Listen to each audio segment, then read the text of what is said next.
নমস্কার বন্ধুরা, আমার চ্যানেলে আরেকটা ভিডিওতে তোমাদের অনেক অনেক স্বাগত। এই সকালবেলা বাবুকে স্কুলে দিয়ে চলে এসেছি, এসে কিছুক্ষণ শুয়েছিলাম।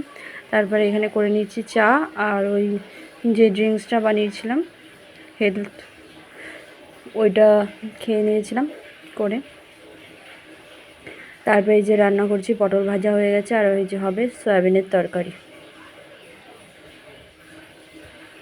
তো পটলটা ভেজে নিচ্ছি, আর এদিকে ভাত বসানো হয়ে গেছে। আজকে আর বেশি কিছু করব না, যা গরম পড়েছে আর কিছু ভালো লাগছে না, তো পাতলা করে সয়াবিনের তরকারিটাই করব। তারপর রান্নাবান্না হয়ে গেছিলো, আর এইদিকে সকালে টিফিনের জন্য আমি এই যে পরোটা ভেজে নিচ্ছি।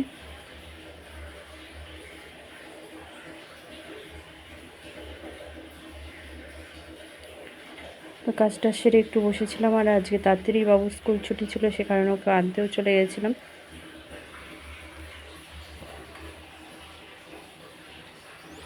তো এসে ওকে স্নান টান করিয়ে দিলাম, আর এদিকে রান্না হয়ে গেছিলো। উপর দিয়ে গরম মশলার গুঁড়ো দিয়েছিলাম, তাই দেখতে ওরকম মনে হচ্ছিলো। তো ওকে ভাত দেবো। তারপর ওকে ভাত দেওয়ার পর 12টা সাড়ে 12টা বেজে গেছিলো, আর তখন আমি সকালে এই যে টিফিন নিয়ে বসেছি। দুটো পরোটা নিয়েছি, একটু সয়াবিনের তরকারি, আর এখানে আছে টক দই, গোলমরিচ আর একটু নুন দিয়ে এটি নিয়েছিলাম।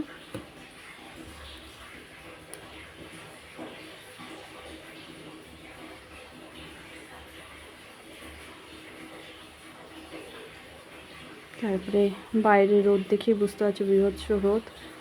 একবার জামা কাপড় সব কেচে শুকানো হয়ে গেছে, আর একবার মেলেছি। আর আজকে দেখো জবা গাছটায় কী সুন্দর ফুল ফুটেছে, আর ওইদিকে কাঞ্চন ফুলের গাছেও এখন অল্প করেই, কারণ গাছটা কেটে দেওয়া হয়েছে, আগে অনেক হতো। আর এই জবা গাছে 3টে ফুল ফুটেছে আর কড়ি হয়েছে।